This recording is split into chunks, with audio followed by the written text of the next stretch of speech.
Sejam bem-vindos a mais um Nortecast, podcast mais direcional do país, e hoje damos início a uma série maravilhosa, é a série Copa do Mundo. Você vai ficar sabendo da história das Copas, sabendo também a opinião do povo, das pessoas, sobre também a seleção brasileira atual, sobre as seleções, não só a brasileira, mas as outras seleções. O que é que a gente acha, o que é que a gente pensa, quem pode ser campeão, quem não pode, quem tem chance de ganhar e quem não tem. Então já prepara o seu cafezinho, já prepara aí um chá, né? Para aprender sobre a história das Copas, que tá fantástico hoje. O nosso convidado é especial. O Brandão vai falar mais sobre ele antes de mostrar, mas você vai saber, esse convidado é especial e entende muito dessas Copas também, é comentarista e você vai saber quem é. Antes de tudo também deixa o seu like, já deixa a curtida aí, se inscreve no canal, compartilha com o máximo de pessoas que você puder, vai compartilhando e comenta, vai comentando aí, comenta. Inclusive, é isso mesmo, comenta da onde você onde você está falando, né? Qual cidade, qual estado. Esses dias a gente viu as pessoas comentando de Cotia, Arthur Nogueira, Cosmópolis, né, que é São Paulo, também Paraíba, Rio de Janeiro. Então um abraço para todos vocês e vai comentando da onde você está falando aí, da onde você é. Certo? Isso é muito importante para a gente. Esse episódio ele tem um oferecimento de alguns parceiros nossos, né? Esses parceiros aqui que ficam passando na TV aí que você está vendo, né? Salvador Implantes, o Ali Filmes também, é onde tudo acontece, o Point do Açaí e Dona Ilma, Valério Construções, né? Você pode acompanhar aí os nossos parceiros, são parceiros Salvador Implantes, né? Fábio, o melhor implantodontista. Odontólogo não. Então, vai acompanhando aí. E vai curtindo, né? Também tem que fazer o que, Wally? Além de curtir, compartilhar. Ele tava fazendo assim, o sininho, né? Eu pensei que era escrever. O sininho. E aqui do meu lado, meu parceiro Brandão, que vai também comentar desse convidado ilustre. É isso aí, Guilherme, o Ali, o velho Barba. Só quem chama ele de Barba é o Marquinho, né? O Marquinho não chegou ainda, mas vai lá. Nós estamos recebendo hoje aqui o professor Elias Mariano, que além de professor, ele também é comentarista esportivo e acompanhou de perto várias Copas. E tivemos o prazer imenso de trabalhar com Elias. Nós estivemos juntos por 10 anos, só na Rádio Pajeú. Caramba! E continuamos juntos na vida, tranquilamente, porque o futebol nos aproximou, a vida nos aproximou, somos amigos desde adolescente. E aí é um prazer muito grande, professor, recebê-lo aqui no nosso Nortecast, exatamente para que o senhor esteja com a gente falando sobre as Copas do Mundo. A gente vai dar um retrocesso aí, vamos lá para 1930, começando com a primeira Copa e o motivo pelo qual passou a existir Copa do Mundo. Por que somente em 1930? Brandão, é um prazer estar aqui contigo, como você fez essa breve explanação. Nosso conhecimento, passamos 10 anos na Rádio Pajeú. Você continuou o programa esportivo, eu segui para uma outra emissora e também com outras atividades. Um abraço ao Guilherme, o Ali. E é uma satisfação estar aqui no Nortecast discutindo esse tema tão importante que para alguns acham que futebol é apenas utopia, mas futebol, ele proporciona, a história do futebol, ele proporciona uma condição de você vislumbrar novos conhecimentos, principalmente no campo da história e na questão geopolítica, sem contar a questão que envolve também todos os segmentos sociais, econômico e cultural. Então, Celso, A Copa do Mundo ela tem uma história de 72 anos. Começou em 1930. Antes nós tínhamos um campeonato olímpico que teve em 24 e 28. O Uruguai conquistou esse campeonato. E em 30 nós tivemos a primeira Copa. O Uruguai também conquistou essa Copa. Início com muitas dificuldades, né? Dada a época. Estávamos aí saindo da Primeira Guerra Mundial praticamente. E o Uruguai conquistou essa primeira Copa e reivindicou tempos depois que o torneio olímpico fosse considerado também como uma conquista de tricampeonato mundial. O que a FIFA não acolheu. Porque a FIFA apareceu em 30 e foi quem começou a Copa do Mundo. A Federação Internacional de Futebol Associate. E criou o troféu Jules Rimet, que é a primeira Copa do Mundo. E essa Jules Rimet, quando foi criada, que o Brasil ganhou em definitivo, a FIFA estipulou que o país que conquistasse a Jules Rimet 3 vezes seguida ficava com ela em definitivo. Como o tempo foi passando e a FIFA depois foi observar que era praticamente impossível uma seleção conquistar, não que não possa, mas é muito difícil, até hoje nunca teve uma seleção que conseguisse conquistar um tricampeonato na sequência, de forma consecutiva.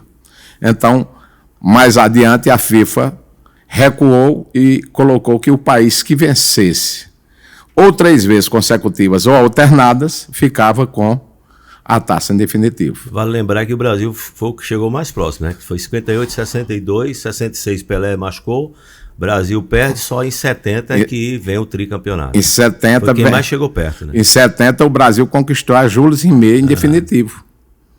Mas como nós somos o Brasil trouxe a Copa em 70 para o Brasil, a Jules Rimet.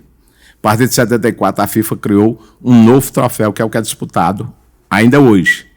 Não tem mais essa do clube levar. Traz uma relíquia. Quando conquista a Copa, tem uma relíquia, a Copa fica lá e vai sendo disputada a cada 4 anos. Mas como Brasil é Brasil, e nós assistimos um bocado de camarilha que tem por aí, de ladruagem, o Brasil trouxe a Jules Rimet em 70, porque o Brasil venceu 58, 62 e 70. Por sinal, em 1970, a decisão foi Brasil e Itália. Quem conquistasse a Copa ficava com a taça Jules Rimet em definitivo. Isso porque, meu amigo, a Itália tinha sido campeã em 34, 38. Quer dizer, a Itália esteve bem mais próxima do Brasil de conquistar a Copa. Em 38, houve uma parada na Copa do Mundo por conta da Segunda Guerra, que veio em seguida, começou em 39, foi até 45, 46. A Copa só retornou em 50. Mas em 70 a Itália já tinha 2 títulos, 34 e 38. O Brasil tinha 58 e 62.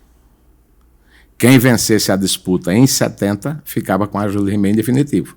O Brasil venceu a Itália na decisão por 4-1 e ficou com a taça em definitivo. Em 83, assaltaram a CBF, roubaram a Jules Rimet e derreteram. E até hoje ninguém sabe onde foi para o ouro da Jules Rimet. Mas é Brasil, né? Na tua aliança. É Brasil, né? É Brasil, né? É. Essa cultura não é de hoje, né? Então, aí veio a nova sequência da Copa, que começou em 74 e hoje ela é disputada a cada 4 anos. E o país campeão, ele vai ficando com uma réplica da Copa do Mundo, né? Então nós tivemos em 30, o Uruguai foi o primeiro campeão, 34, 38 a Itália conquistou, e a Copa volta em 50. Em 50, nós tivemos, talvez, a maior decepção da história futebolística do Brasil, acho que só superada por 7-1 de Filipão, da Alemanha, em 2014. Porque em 50 o Brasil fez uma das maiores seleções da sua história, com Zizinho, Friaça, Ademir, Chico.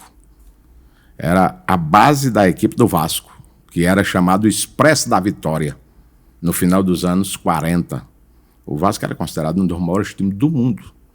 Por sinal, teve o artilheiro da Copa, que é Ademir Menezes, pernambucano, com muito orgulho e muita honra, você não fica com raiva, do meu Esporte Clube Recife. Ele, artilheiro da Copa, né? E o Brasil perdeu a decisão, Guilherme, para o Uruguai na final por 2-1 no Maracanã. O Maracanã lotado. Pela primeira vez, 200 mil espectadores. 200 mil no Maracanã, é o que se diz. E da inauguração do Maracanã. O Maracanã foi feito para a Copa do Mundo. Tinha o Zizinho. Para a final, né? Para a final. Zizinho, para você ver a seleção de 50, o Zizinho Pelé disse que uma das pessoas que ele se espelhou muito foi no Zizinho. Por aí você tira a dimensão dessa seleção.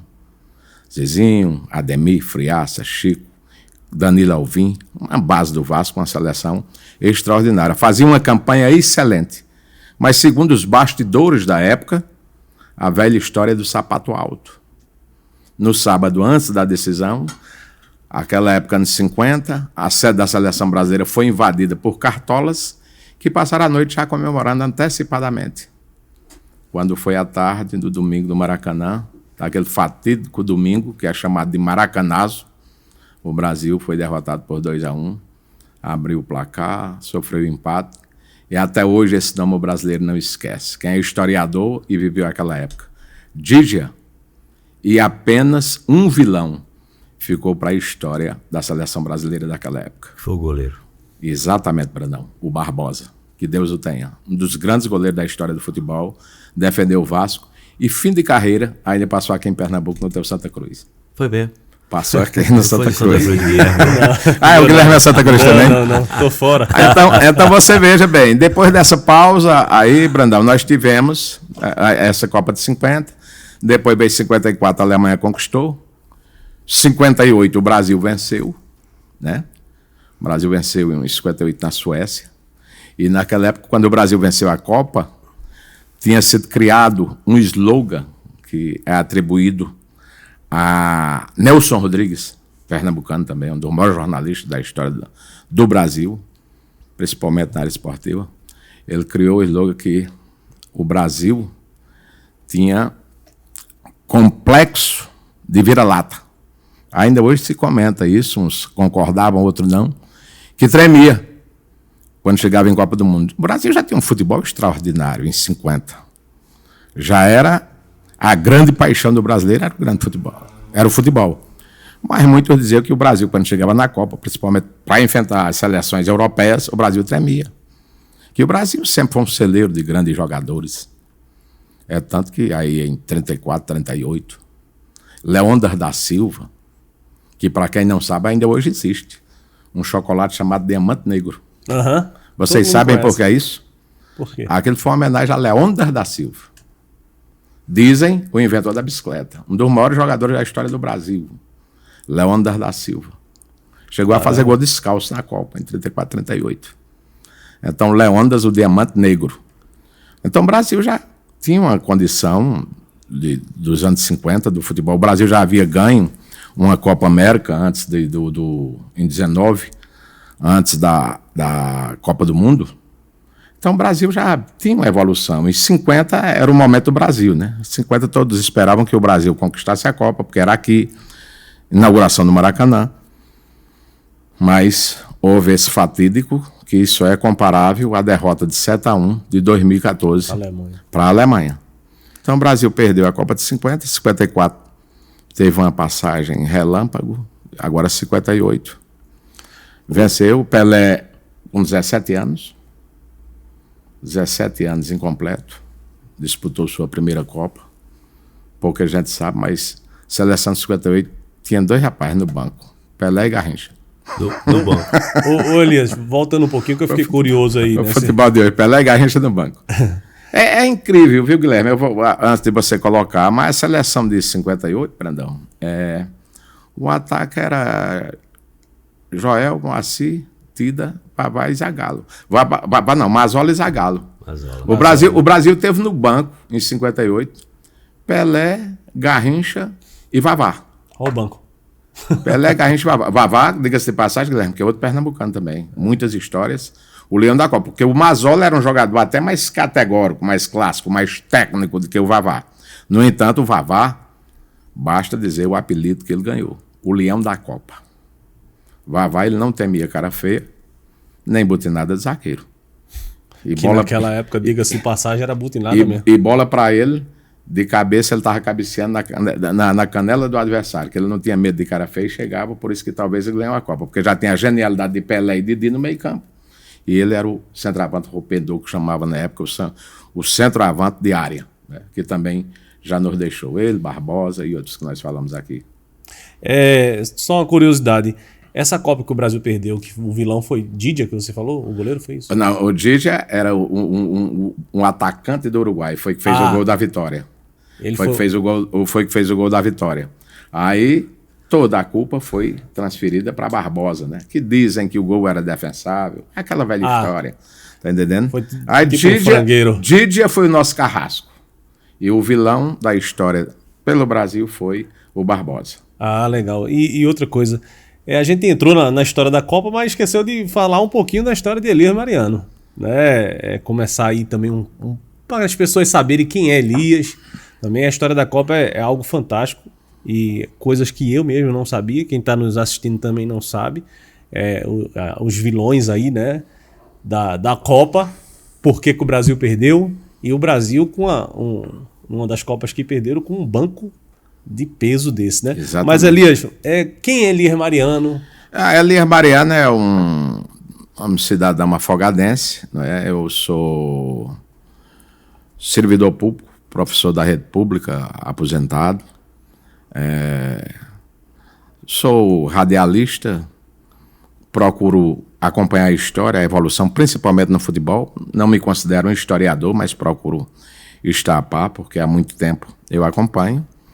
E resido aqui em Afogados, desde que cheguei aqui em 58, recém-nascido. E fui servidor aqui, professor, servidor público, fui gestor da Gerência Regional de Educação, também fui agente previdenciário do IPSEP, gestor de escola,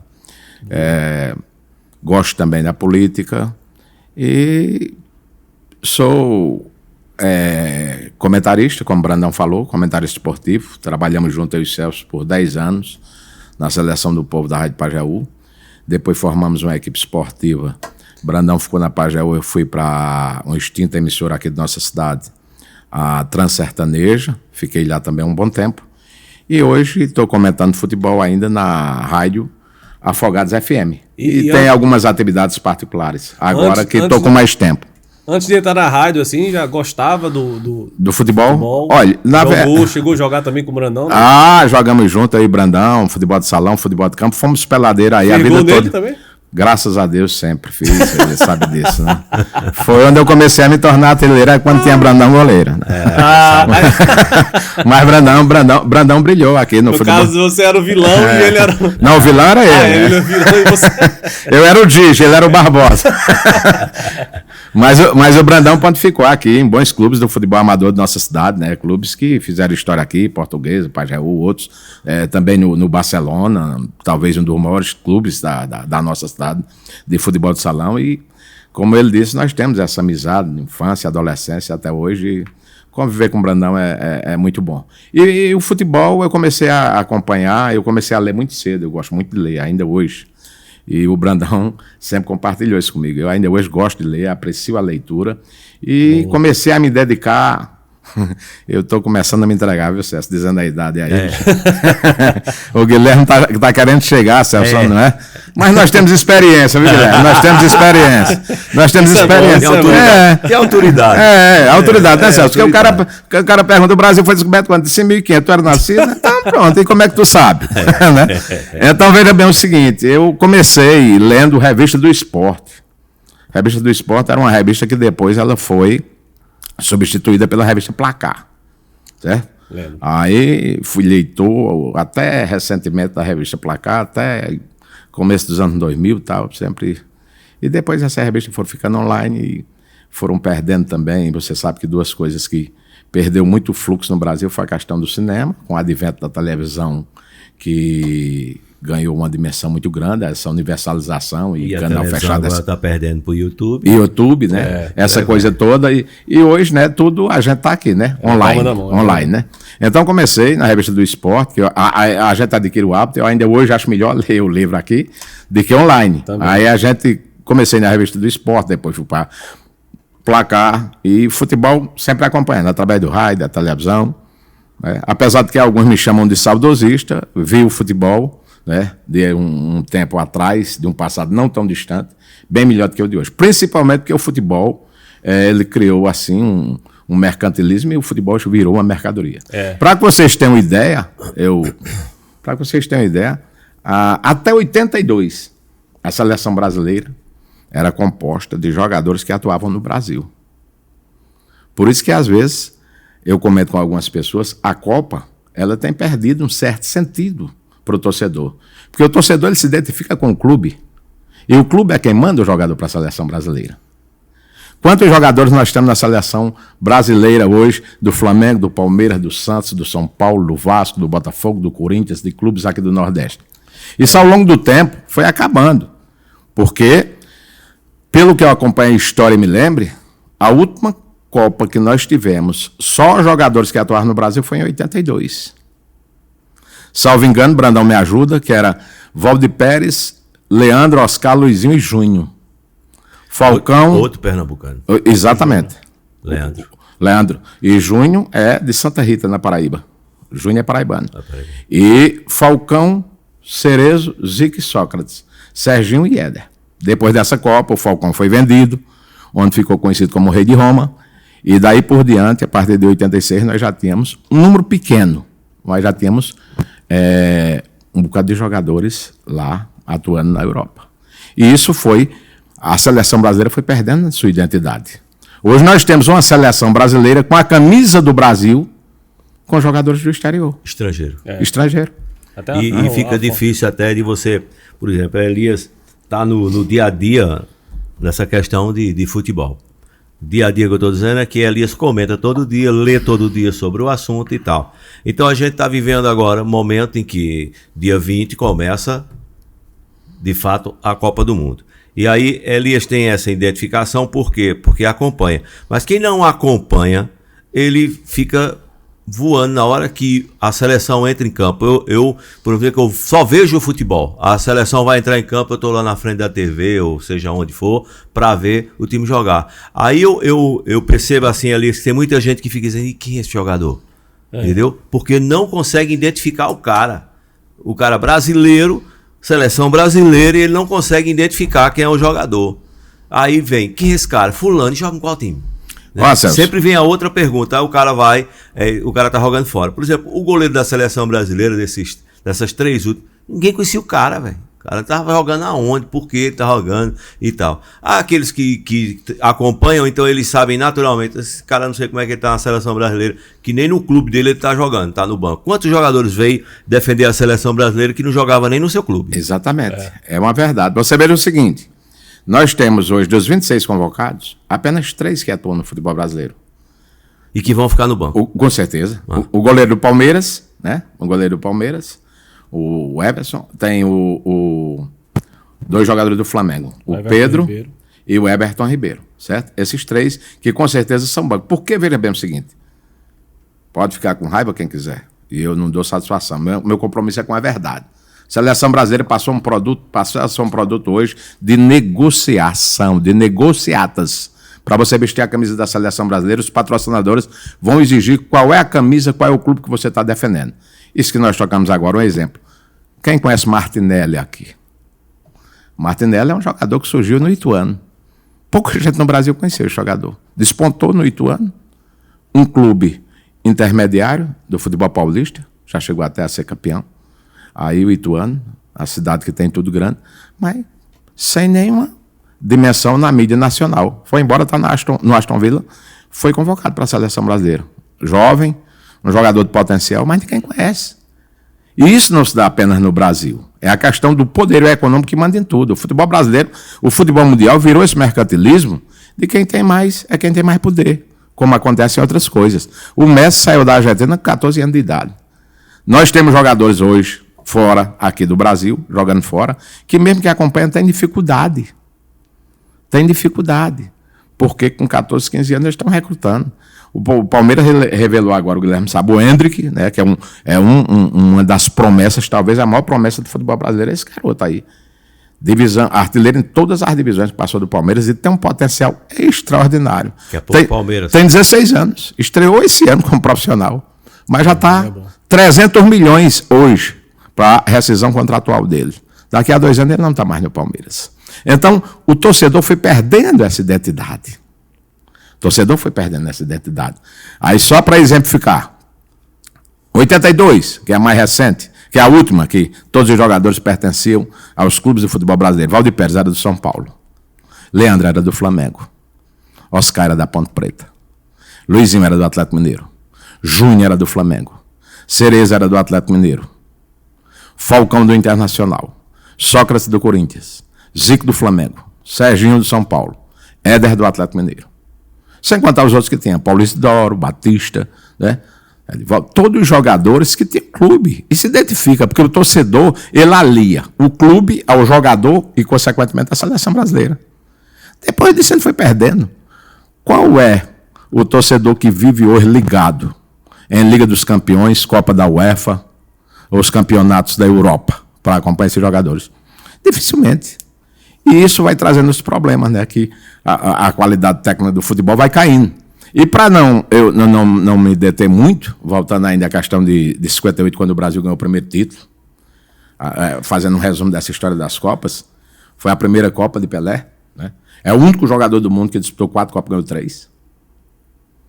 Eu acho que dificilmente alguém vai quebrar esse recorde. Verdade. Porque tem gente que disputa 5 Copas, tem jogadores nessa Copa aí com quinta. O Cristiano Ronaldo é um deles. Nunca foi campeão. O Mataus foi campeão, disputou 5. E não vai ser agora, não. Garbarral, o goleiro do México, muitos já disputaram 5. Aqui no Brasil, 4 tem muitos, tem Cafu e outros, não é? Acredito que o Fenômeno, né? O Fenômeno foi em 94, 98, 2002. Gol 2, né? 3. Aí Pelé disputou 4. Pelé disputou 58, 62, 66 e 70. Ganhou 3.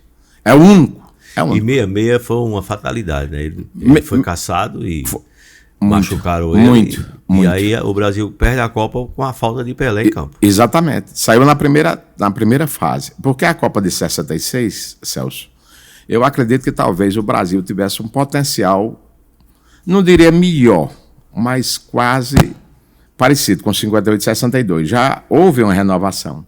Mas a questão é que em 66 convocaram 44 jogadores e faltou uma definição do time titular. Houve muitas mudanças, até durante a Copa. Nos 3 jogos que o Brasil deu, cada jogo que o Brasil deu foi com um time diferente. Isso talvez foi o grande diferencial. Agora aí foi importante porque já surgiu aí grandes craques para a seleção de 70.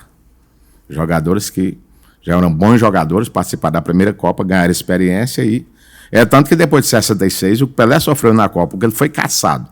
Principalmente no jogo contra o Portugal, no filme Pelé Eterno, ele chega a dizer que ele vai continuar jogando futebol, mas Copa ele não disputa mais, por conta da pressão, da cobrança.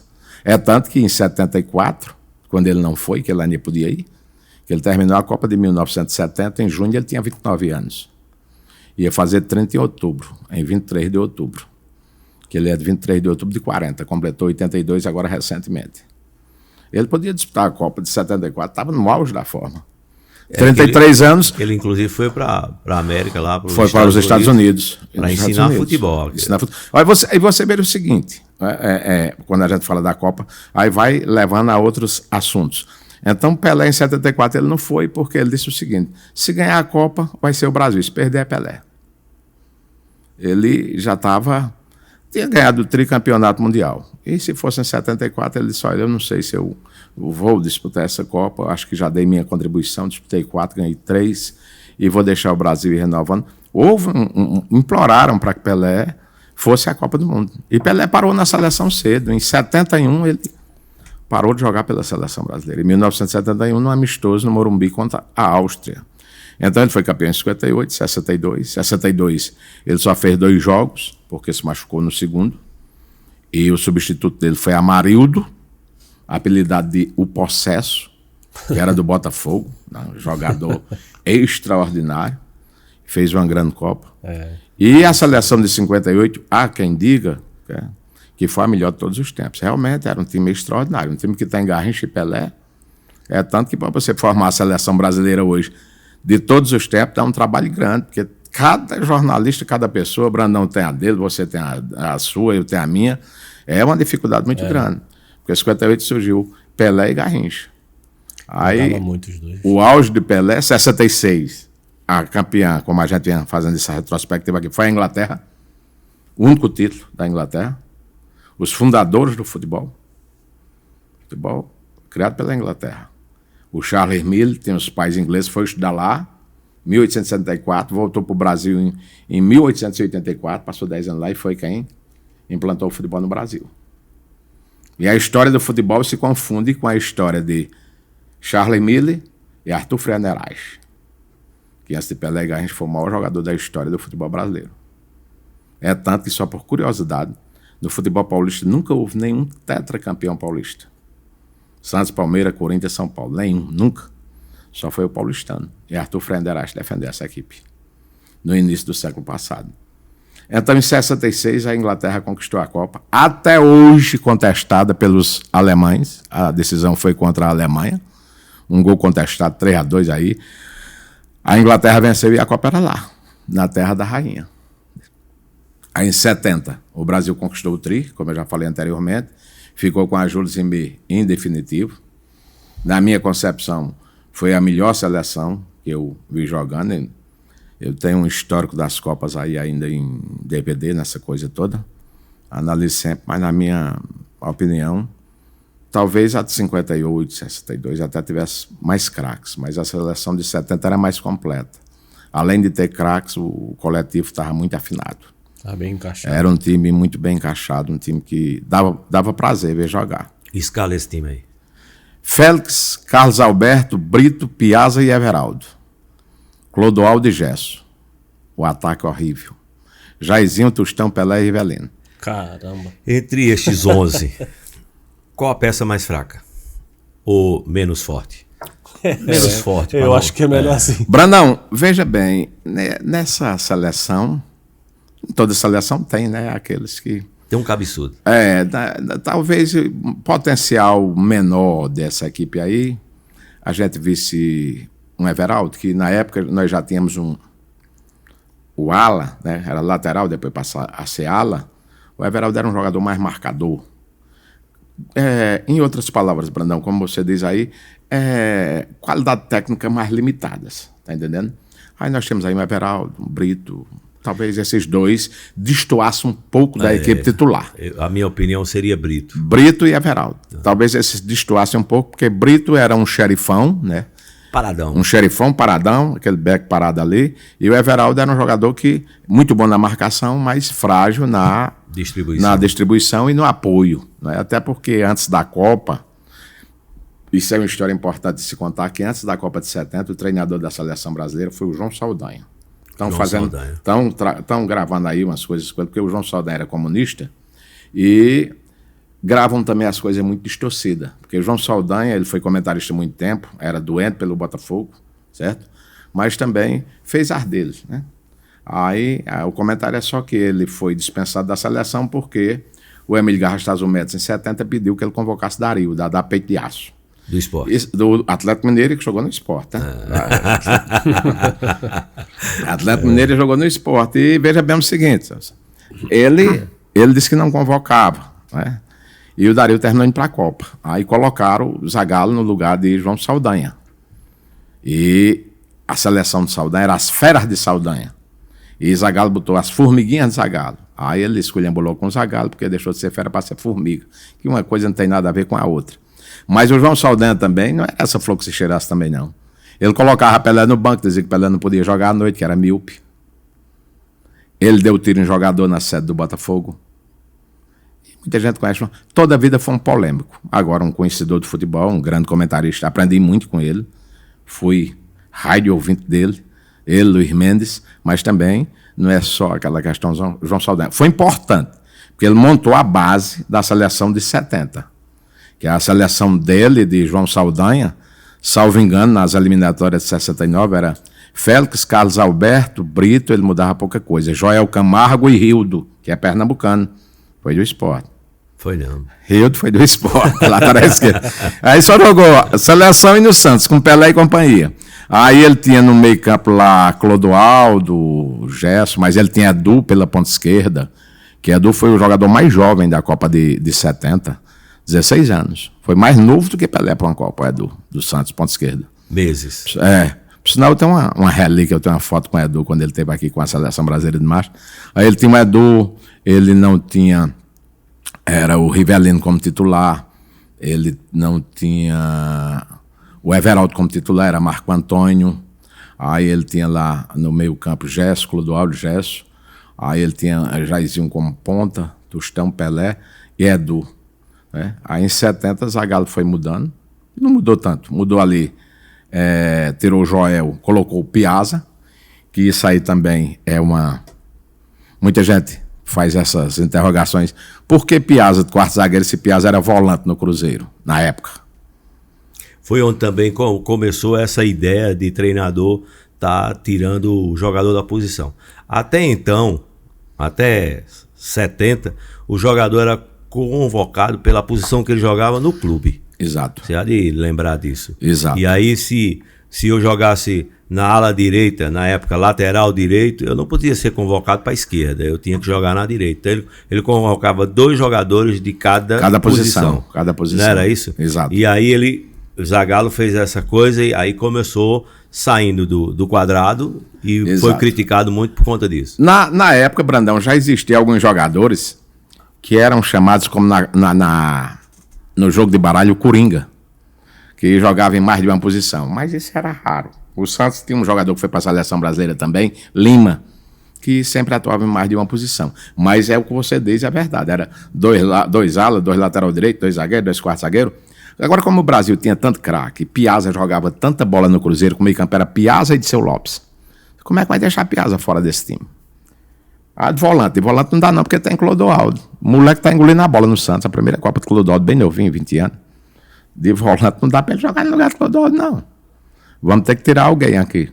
Aí colocaram ele de quarto zagueiro, fez uma Copa extraordinária, do lado de Brito, e o meio campo ficou com Clodoaldo e Gesso. Para que vocês tenham uma ideia, na Copa de 70, a seleção, um ataque, você veja, é aquela velha história. A questão de posição é fundamental no futebol. Mas no futebol moderno que nós temos hoje, que não se guarda mais posição, tal, que o jogador tem que ter versátil, né? Ele tem que atacar, tem que marcar, tem que se posicionar taticamente, tem que obedecer aquelas orientações táticas do, olha, você vai jogar aqui. Às vezes pro torcedor, que o torcedor, ele não é razão, ele é paixão. Pro torcedor, ele não está vendo aquele cara fazendo nada dentro de campo, mas pro treinador, ele acha que aquela pessoa está sendo interessantíssima. Aí, sendo importante taticamente. Taticamente. A posição que ele desempenha, que o treinador quer isso. Você veja o seguinte, na Copa de 70, o Brasil jogou com 4 pontas de lança. O Brasil não tinha um centroavante fixo e tinha centroavante convocado. Tinha Roberto Miranda, que era do Botafogo, grande centroavante da época. Botafogo tinha um timaço. E tinha o Dadá Peito de Aço, o Dario. Mas aí tinha 4 pontas de lança no ataque do Brasil. Jairzinho era meia do Botafogo. Tostão era meia do Cruzeiro. Pelé era meia no Santos e Rivelino era meia no Corinthians. 4, jogando em posições diferenciadas. É tanto que você veja uma seleção, um naipe de uma seleção dessa, que Rivelino não tem vaga no meio. Que Ademir da Guia do Palmeiras não foi convocado. Jogava. Que era um dos maiores meia da história do futebol brasileiro. Que Diceu Lopes, que era um craque extraordinário, cearense, não foi convocado. Para você ver o nível da seleção de 1970. Aí tem a seleção. Por sinal, você que gosta também de poesia, Brandão e Guilherme, por sinal, na seleção de 70 tem um verso de Lorival Batista, de São José do Egito, que ele diz o seguinte: Félix e Carlos Alberto, Brito e Wilson Piazza, Everaldo criou asa, Clodoaldo jogou certo. Jéssica é bom e esperto, Jairzinho furacão, Tostão que foi um grandão, Pelé é sempre Pelé, Rivelino é uma de fé e o Brasil tricampeão. Isso é um verso de Lorival Batista. Então, vê a seleção de 70, o Brasil ganhou a Júlio Rimet em definitivo. Para resumir, em 74, a Alemanha tinha um time extraordinário. Derrotou. Deixa eu voltar para 70 de novo. Pois não. Eu tenho uma curiosidade. Você dá risada, né, cara? Eu tenho uma Ele tá curiosidade assim muito grande. Até hoje eu já ouvi muita gente comentar. Quando eu conversar muito, você diga, pode cortar aí, pode Não, interromper. a gente para. Quando eu perturbar, viu, Alisson? Aí pode dizer. É porque Tostão, logo após a Copa de 70, para de jogar futebol. Ó, Celso, a questão de Tostão, E era um craque, o cara era fora uma de série. sumidade. Fora de série. Você foi peladeira, eu fui, acho que Guilherme também, Alisson aí. Tostão, naquela época que se falava, o jogador, que ainda hoje tem, que isso é importantíssimo para o sistema tático. O jogador inteligente, que faz a jogada sem estar com a bola.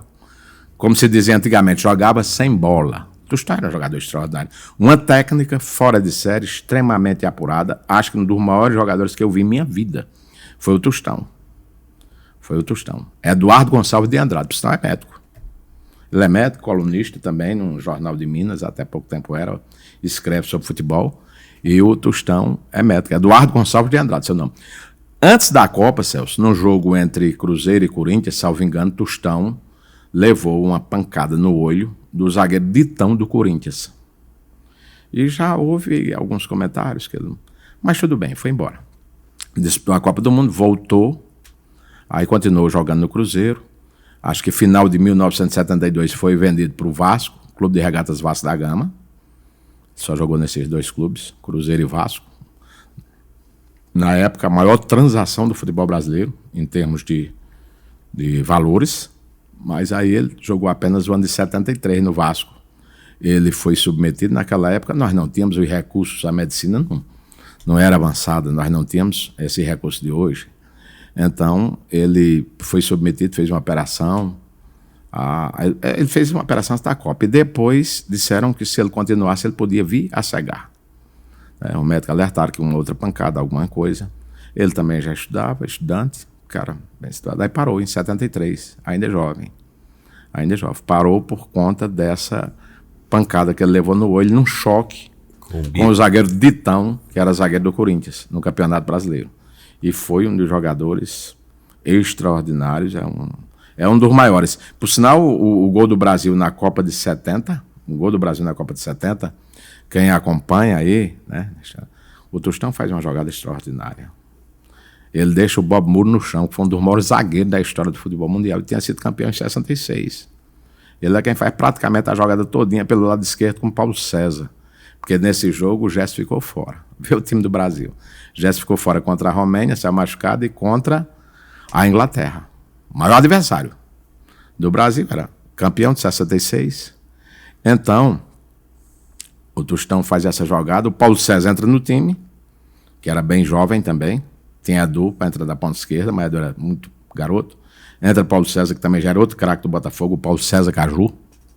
Lembro. Que hoje está no ostracismo. Há poucos dias atrás teve uma matéria aí, até com dificuldades. Então o Paulo César Caju, ele entra, era um jogador também extraordinário. Ele ocupa a ponta esquerda no lugar de Rivelino, e Rivelino veio para o meio. Fica Clodoaldo e Rivelino, e o Paulo César vai ocupar a posição de Rivelino. E o Brasil venceu o jogo. Então, 70, essa seleção que encantou o mundo, né? Na época, ainda hoje, né? Os jornalistas consideravam, no final do século, aí, no ano 2000, que a seleção de 70 tinha sido o melhor time da história, o melhor time do século. Era a seleção de 70. Lógico que com algumas mudanças, mas era uma seleção que marcou a época. Na minha concepção também, o que eu acompanho, eu acho que foi a maior seleção. Podia até que 58 tivesse mais craques, mas a seleção de 70 era mais completa. E também acredito que foi a maior Copa do Pelé. A maior Copa do Pelé, ele se despediu com grandeza, foi o grande nome da Copa do Mundo, foi o grande nome e foi o grande líder da equipe do Brasil. 74 veio a Alemanha contra a Holanda, uma Copa que a Holanda merecia ter vencido. Era a Laranja Mecânica, como ficou conhecida. Até hoje, né? Teve... Naquela época, o Johan Cruyff, ou Cruyff, como queiram, do maior jogador do mundo, assombrou na Copa, um estilo diferente. A Holanda, naquela Copa, ela mudou o ritmo de jogo do futebol, principalmente europeu, né? Aquela questão que eles comentam, às vezes, de VW, de vai e volta no mesmo sistema. Então, tinha Neskens, o Cruyff, era uma seleção extraordinária. Em 78, a Argentina jogando na Argentina, ganha a Copa contra a mesma Holanda. Uma Copa que ficou marcada por barganhas e mutretas. Foi onde o Peru foi recebido. Isso. No aeroporto, os peruanos jogando moedas. Moeda. Lembra o nome do goleiro do Peru, Brandão? Quiroga. Hã? Quiroga, o goleiro do Peru. Levou tanto gol, pobrezinho, pai, que... Sim, a Argentina... Maradona jogava, não sei? Não. A Argentina tem que vencer de 5-0. E venceu, de 6. Caramba. Agora veja bem o seguinte, depois disso, né, que isso era um erro, isso foi consertado ao longo do tempo, jogos decisivos. O Brasil jogou mais cedo, venceu 3 ou foi 4-1, acho que é a Polônia. E a Argentina tem que tirar essa diferença de gols. É por isso que diz que na Copa de 78 o Brasil foi o campeão moral, por conta dessa situação. E depois do tempo foi que a FIFA colocou todos aqueles jogos, a partir da semifinal, no mesmo horário, quando é jogo decisivo. Nesse 6-0, quem saiu foi o Brasil. Foi, o Brasil saiu porque a Argentina tirou o Saldo de gol. A Argentina tirou o Brasil no saldo de gols. Aí você veja como existia ainda deficiência, a coisa era tratada com certo amadorismo. Ora, como é que 2 jogos que decidem quem vai para a final da Copa, um é de 4 horas da tarde e o outro à noite? A Argentina, como a Copa era na Argentina, é o que eu digo a vocês, a história do futebol. Tem a questão geopolítica, tem a questão história, tem a questão econômica, tem a questão social e tem a questão dos interesses escusos por trás disso. A Copa era na Argentina. Nós ainda vivíamos um processo da ditadura.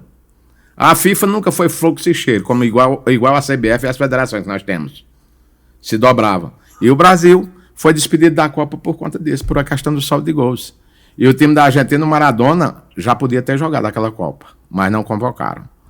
O grande nome daquela Copa, pela seleção argentina, Brandão lembra bem, foi o Mário Kempes. Mário Kempes. Eu acho que o time da Argentina, mais ou menos, era uma boa equipe, uma grande equipe. Jogava bonito, com a força da torcida argentina, que é bonito você ver, principalmente no Monumental de Núñez. Eu tenho uma ligeira impressão que era Filó, Holguín, Passarella, Tarantini e Gallego. Ou era Gallego e Ardiles. O ataque era Bertone, Luco, Mário Kempes e Ortiz. Esse pessoal. O Mário Kempes foi o maior jogador da Copa, jogador extraordinário, mesma posição do Maradona. A Argentina ganhou a Copa, mas com essa contestação, que o Cláudio Coutinho, quando o Brasil voltou, o campeão moral da Copa foi o Brasil. Saiu invicto e, nessa questão, como Brandão lembrou, quando o Peru voltou, foi recebido no aeroporto com os torcedores jogando moeda, jogando dinheiro, porque até hoje, né, a ideia que se tem claramente que o Peru vendeu. Que o Peru vendeu. O Peru vendeu o resultado. Porque não é normal o Copa do Mundo 5-6-0, isso não é normal em Copa do Mundo. E o Peru não estava mal. Não estava mal. É tanto que o Peru foi para as quartas de final. Para as quartas de finais. Não estava mal na Copa. E o Peru, Celso, o Peru vinha numa sequência muito boa, porque só para eliminar mesmo. Em 70 o Peru deu muito trabalho, o Brasil também, nas oitavas. O Brasil passou do Peru e depois do Uruguai com dificuldade, passou por 3-2. Tinha uma grande equipe, ainda com remanescente dos anos 70. Então essa Copa ficou manchada, essa de 78. Aí em 82 nós tivemos, que eu estava comentando com o Brandão antes, a tragédia de Sarriá, né? Aquele fatídico jogo que o Brasil perdeu para a Itália de 3-2. A Itália ganhou a Copa. E você veja, a Itália se classificou com 3 empates. E equipes inexpressíveis. A Itália empatou com Israel e mais outras 2 equipes inexpressivas. Chegou totalmente desacreditada. Totalmente desacreditada na segunda fase. O brasileiro foi assistir esse jogo já... O brasileiro foi assistir porque... Já ganhou, já. Já ganhou, porque... Ganhou. Eu acredito que a grande decepção dessa Copa de 82 para os brasileiros foi exatamente essa. O sapato alto, aquela coisa que você já estava ali pronto para sair e curtir a vitória já. Foi assistir o jogo só porque tinha que dar aquela paradinha mesmo para saber. E aí, de repente, acontece uma tragédia. Aquilo, para mim, até hoje, foi uma tragédia. Eu lembro que eu assisti esse jogo, sabe aonde, Alice? Na casa de saudosa memória, Alex José dos Santos, nosso grande amigo, que Deus o tenha. Eu assisti esse jogo na casa de Luiz de Ernesto. Rapaz, que tristeza. A cidade parou, era um velório total. O Brasil, né? Alex chorava feito menino. Há muita gente, eu também chorei muito. Veja bem o seguinte, Brandão, o mal do Brasil, e principalmente parte da imprensa, hoje, principalmente que cobra a seleção brasileira, é que você joga contra o Haiti, Gana, aí ganha 3-0 e sai a maior seleção do mundo. Essa aí não tem quem segure. Esse é um detalhe. Aí quando chega contra uma equipe de porte do futebol europeu, fica pelo meio do caminho. É o que nós temos, eu vou chegar já nesse ponto aí. Aí, voltando, 78 a Argentina nessa questionada, 82 essa tristeza do Brasil, em 86 a Argentina volta a ganhar a Copa aí com Maradona, né? Que é o grande nome da Copa, é o grande artífice, né? Aquele gol da mão de Deus, né? Aí ele, sem dúvida, foi o grande esteio, fez uma Copa fora de série, né?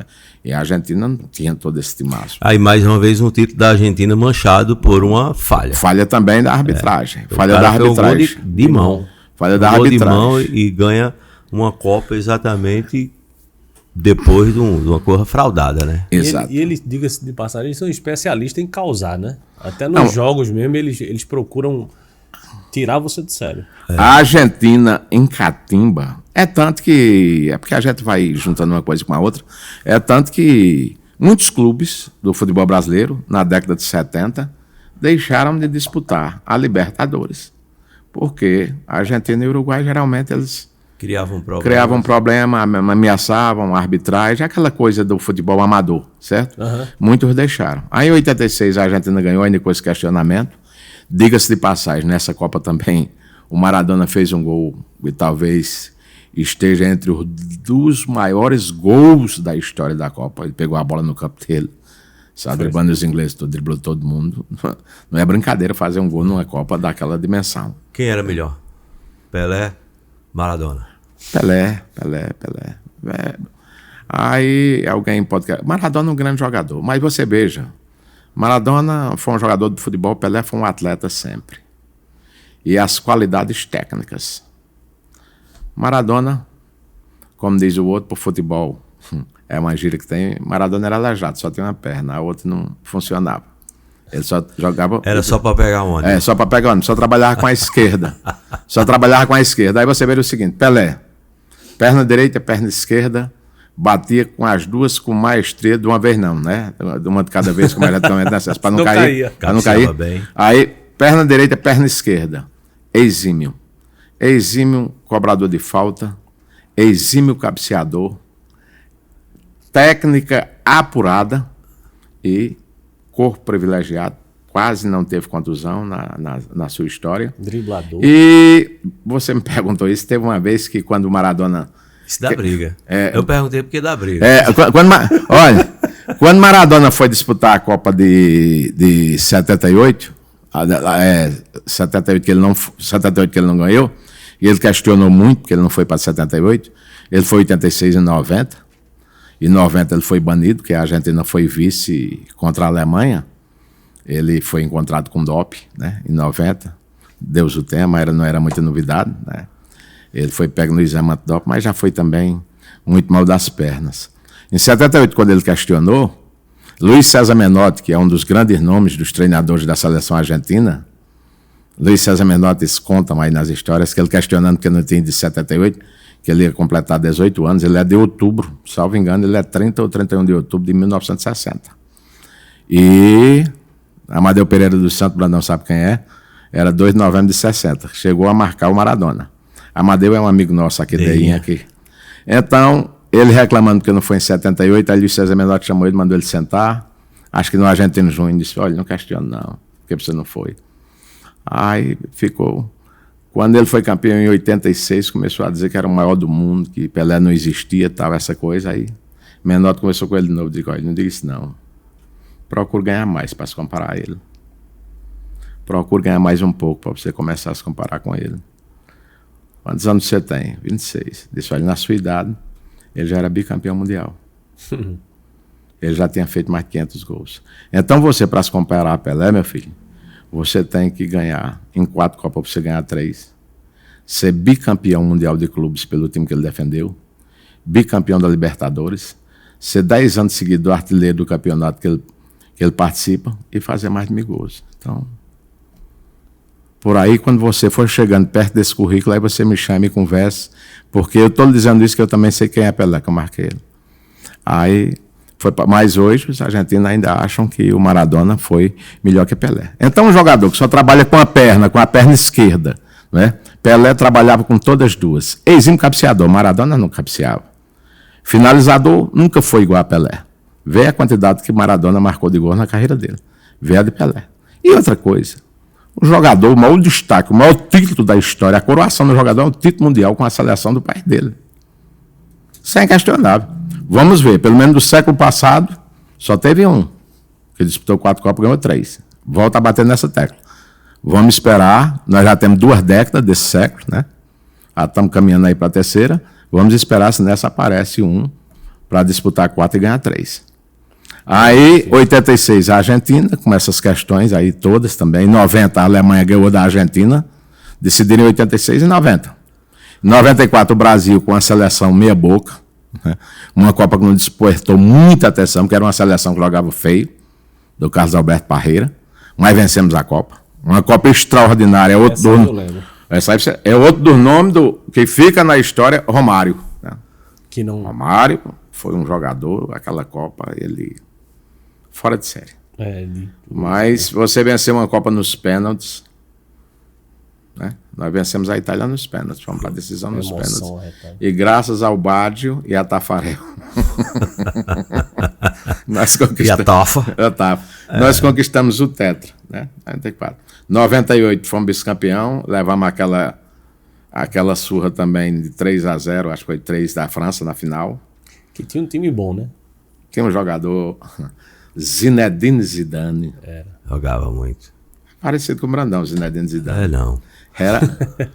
O Zinedine Zidane, ele é argelino. Ele veio para a França jovem ainda.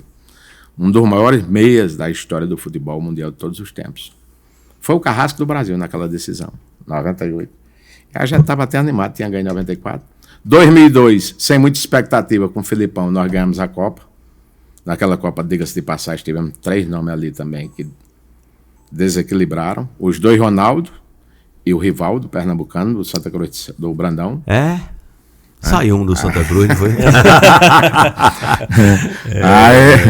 Aí desequilibraram naquela Copa.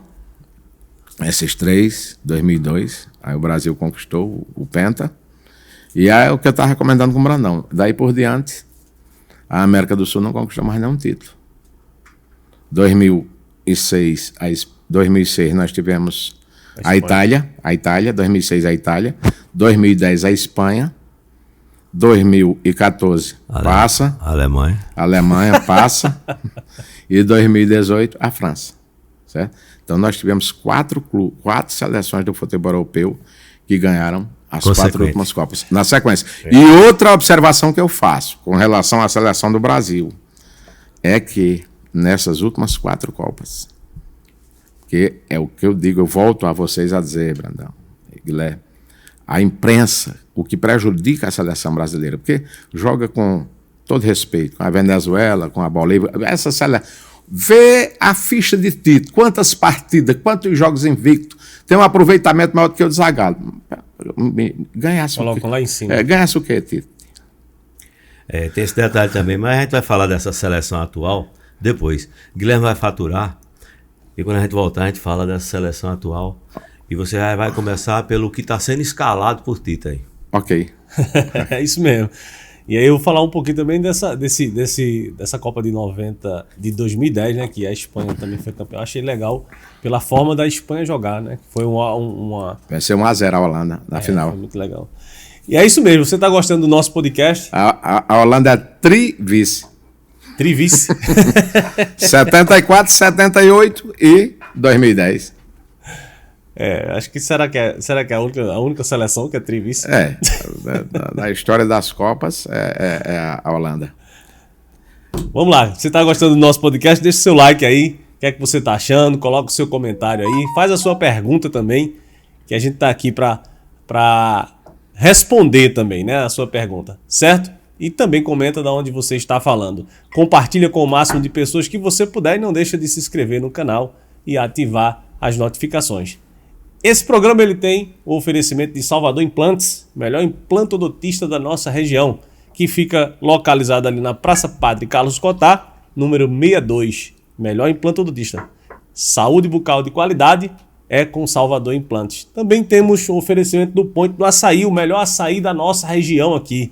É isso mesmo, o Ali tá dando risada ali, mas Ele é todo dia tá lá.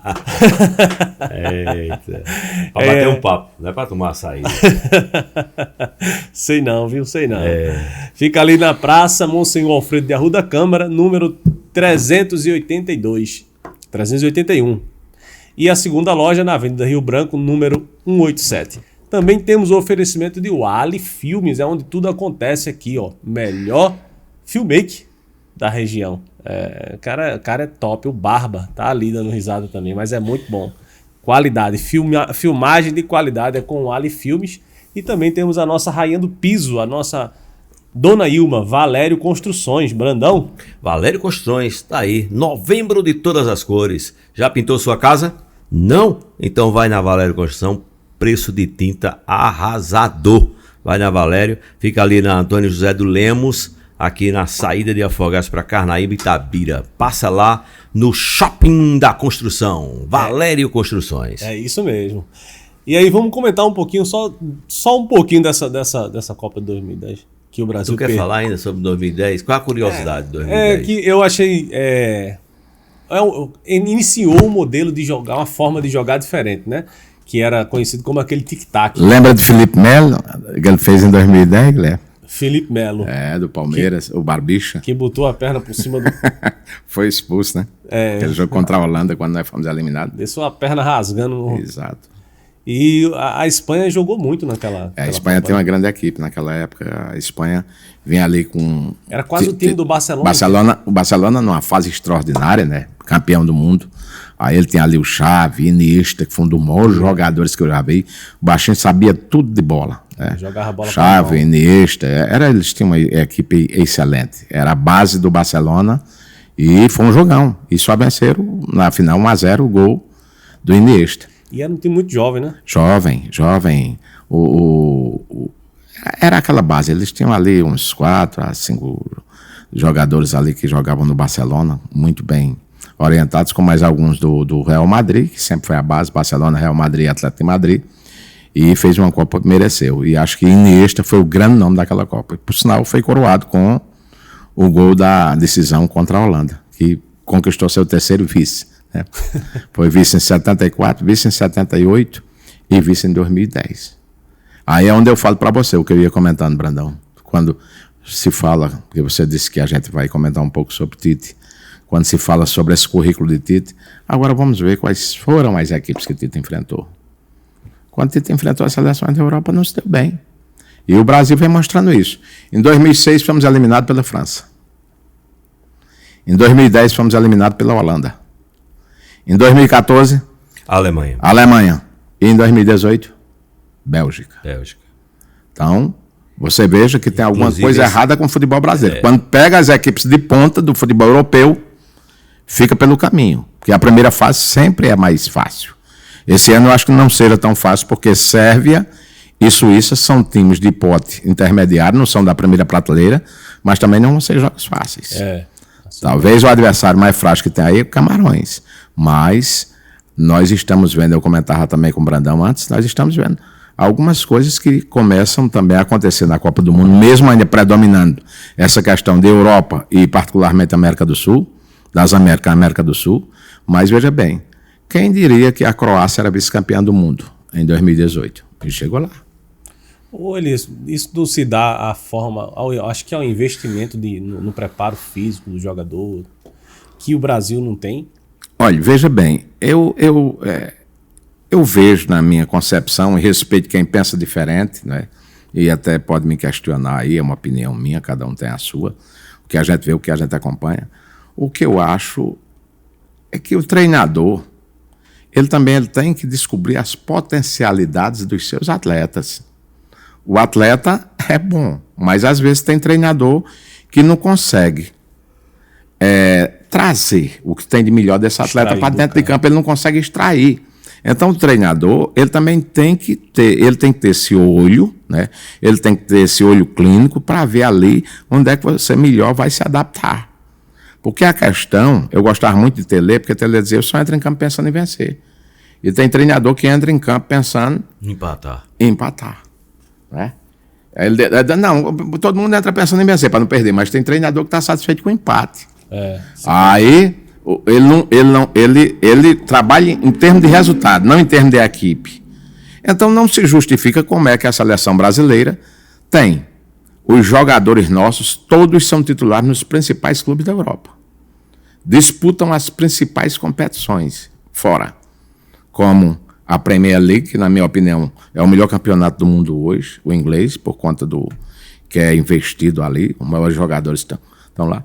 Disputam uma Champions League, uma Liga dos Campeões, Copa da UEFA, e como é que esse pessoal é titular e joga uma barbaridade, joga extraordinariamente bem, às vezes, em suas equipes, e quando chega na seleção não rende o suficiente. Será que esse pessoal perdeu a capacidade que ele tem no clube? Ele perdeu a capacidade de desenvolver essa mesma capacidade dentro da seleção? Tem alguma coisa errada, porque no clube ele tem uma função. Então é como você colocou muito bem a palavra. Cabe ao treinador extrair as maiores e melhores potencialidades de cada jogador. Certo? Então, a gente tem essa questão, que o Brasil, quando tem enfrentado seleções do continente europeu, principalmente essas de ponta, ele tem ficado a desejar. De nomenclatura. As pessoas não estão mais se dirigindo à seleção brasileira como a seleção do Brasil, é assim, a seleção de Tite. De Tite. É verdade, Celso. Não é? Não tem mais aquele afã. Eu tô aqui agora para torcer pela seleção brasileira. Não, eu tô aqui para ver a seleção de Tite. Não é? Ele falou. Não é a mídia cai muito em cima dessas coisas. Não é verdade? Então você perde a ideia de torcer pelo Brasil. Tô falando Brasil. Isso numa magnitude total. Quem está defendendo quem ali? Tite ou Brasil? Entende? E aí, muitas vezes, por essa questão de seleção de Tite, quem não gosta de Tite não vai torcer. Não é verdade? É porque não venha dizer que todo cara que vai torcer pela seleção brasileira gosta da forma como o Tite conduz a seleção no nível dele, na forma dele. Tem muita gente que discorda ou não. Verdade. Os treinadores, não é? Isso é normal, porque todo brasileiro, né, é por si só um treinador, quem gosta de futebol, né? E sempre tem aquela discordância. Se você for analisar, geralmente todo treinador, ele leva no mínimo 80%, 85% daqueles que deviam ser realmente os convocados. Mas o Brandão observou bem. É aquilo que eu falei lá atrás, a questão da identidade que nós estamos perdendo. A seleção de Tite, não é mais a seleção brasileira. A seleção hoje, eu não vou dizer aqui os patrocinadores, que eu não vou patrocinar ninguém, porque nós já temos aqui os nossos. Hoje os patrocinadores, principalmente as multinacionais, as grandes bigs, é quem determina hoje quem é que a seleção brasileira convoca. Quem joga. Quem joga, a camisa é de fulano. E o Tite, quando assumiu em 2016, chegou com um discurso forte, firme, que não ia se dobrar e tudo. Eu até acreditei, mas depois caiu por terra, né? Porque agora mesmo nessa convocação dele há muitos questionamentos, questionamentos, né? Hoje mesmo foi um dia que se questionou, porque o Flamengo fez a festa dele sábado, um questionamento todo porque não foi o Gabigol, porque não dá uma oportunidade a Dudu do Palmeiras. E, sinceramente, eu acho que isso tem uma certa lógica. Agora, você levar Daniel Alves com 39 anos. Quem viu Daniel Alves recentemente no São Paulo. Está no Pumas do México. A última vez que ele jogou foi no dia 23 de setembro. Ah, não, porque Daniel Alves tem uma técnica muito qualificada, tal, pode ajudar a equipe. Ele está pensando em Daniel Alves jogar 25 ou 30 minutos. Se a seleção quer ganhar a Copa, não tem essa questão de utilizar jogadores, como se diz na gíria popular e no futebol, meia boca. Até porque quem viu o Daniel jogando ultimamente no São Paulo, me desculpe os São Paulinos, e os que gosta de Daniel, e quem gosta de Daniel, que é um jogador extraordinário, craque, foi um jogador extraordinário. Um dos maiores nomes do Barcelona, inclusive 2010, por aí. Não tem mais fôlego. Mas não tem mais, você vê que é um jogador que... Rapaz, você jogou em 23 de setembro, 23 de outubro, a Copa começa agora domingo, dia 20. Quer dizer, tá com 2 meses praticamente. Não, mas nós vamos recuperar. Ora, tu tem que levar para a Copa quem tá bem. Tu não pode estar na época da Copa condicionando fisicamente o jogador de futebol. Tem que chegar na Copa tinindo, tem que chegar na Copa nos cascos, como se diz. E principalmente o jogador com idade dessa. Mas ele poderia ter ido como auxiliar técnico, né? Podia ser. Podia ser. Já que queria cara assim com experiência em Copa. Então, Copa, você leva jogador para ser titular e o reserva brigando para ser titular, para ganhar a posição. Você ter dúvidas. Agora, dúvidas agradáveis na cabeça do torcedor. Porque isso aí é como eles próprios chamam, a boa dor de cabeça. Ele não saber quem escala, quem está melhor no momento. Porque ele mesmo disse que convoca pela qualidade técnica, né? Pela qualidade técnica, acho que a qualidade física e o psicológico. A qualidade técnica, indiscutível, Daniel Alves, sempre foi. Agora, e a qualidade física? Já está numa idade avançada. É a qualidade física. É Copa do Mundo, meu amigo. O nível não é reunião de pais e mestres, não. Se for para conselheiro, leva outra pessoa. Não leva já. Tem que levar. Se for para conselheiro, não é jogador de futebol. Tá entendendo? Então tem que levar. Não é ninguém para aconselhar, é alguém para jogar. Que é o ponto fraco que eu vejo hoje também dessa seleção brasileira. Mesmo tendo o Danilo, que eu acho um jogador limitado, eu acho um dos pontos fracos da nossa seleção ala direita, que há muito tempo não descobriu assim um ala, um lateral que desse aquela satisfação, como nós já vimos aí, Carlos Alberto Torres, o Leandro, o Djalma Santos e outros que fizeram a história. Você acha que essa seleção ela vai para compor ou vai para disputar um título? Eu acredito que ela vai para disputar o título, como sempre a gente disse aqui. Aquele resumo, Celso. Quem são os campeões mundiais? Alemanha, Itália, França, Inglaterra, Espanha. 5 na Europa. Continente europeu, 5. E esses continuam, toda a Copa que vão disputar, pela tradição, pelo nome, pelo futebol que existe, eles chegam sempre como favoritos. Desses 5 aí tá fora a Itália, né? Aí você veja como o futebol, hoje, ele tem assim uma discrepância muito grande em termos de conquista. A Itália foi campeã da Eurocopa em cima da Inglaterra e saiu da Copa do Mundo na repescagem, para Macedônia. Explica? Para você ver como o futebol tem essas nuances. Quer dizer, campeã da Eurocopa, que às vezes eles consideram a Eurocopa superior à Copa do Mundo. Aí, no nosso continente americano, especificamente a América do Sul, quem são os campeões? Brasil, Argentina e Uruguai. Então você vê, 72 anos de Copa do Mundo. 8 seleções conquistaram. 8 países. É um número insignificante. Aí você pergunta, quem são as seleções que estão cotadas para ganhar o título esse ano? Aqui da América do Sul, Brasil e Argentina. O Uruguai pode fazer uma grande Copa, tem uma boa seleção. Tem a Arrascaeta, tem Valverde, tem os veteranos Godin, Luizito Soares, o Cavani. Pode fazer uma grande Copa, o Uruguai. Certo? Mas quem são os favoritos? Para o nosso lado, Brasil e Argentina, como sempre. Quem são os favoritos do lado de lá? Inglaterra, Alemanha, França, Espanha não chega com tanta força. Esse ano não estou vendo a Espanha com tanta força, mas tem a Holanda. Sempre os mesmos, porque a Itália está fora. Com o número de jogadores, um bom número de jogadores estrangeiros que jogam nesses países europeus, atrapalha a convocação de uma seleção? Atrapalha, porque, Celso, os jogadores eles se reúnem praticamente nos hotéis. Né? Vem, joga, volta. A chamada data FIFA. Então, com certeza, quando os jogadores, eles todos jogavam no futebol brasileiro, você vê a sequência do Brasil. Aí quando alguém me questionou, eu digo, meu amigo, em 4 Copas o Brasil ganhou 3. Final dos anos 50, 70, começo de 70. Né? Ganhou em 58, 62, em 66. Houve um trabalho que não foi um trabalho planejado, organizado, certo? Com estratégia, com metodologia, com foco em resultado, não foi. Por isso que foi uma decepção só na primeira fase, mas voltou a ganhar em 70. Então, não pode ter contestação que a fase de ouro do futebol brasileiro foi do final dos anos 50, 60, começo dos anos 70. Em 4 ganhou 3.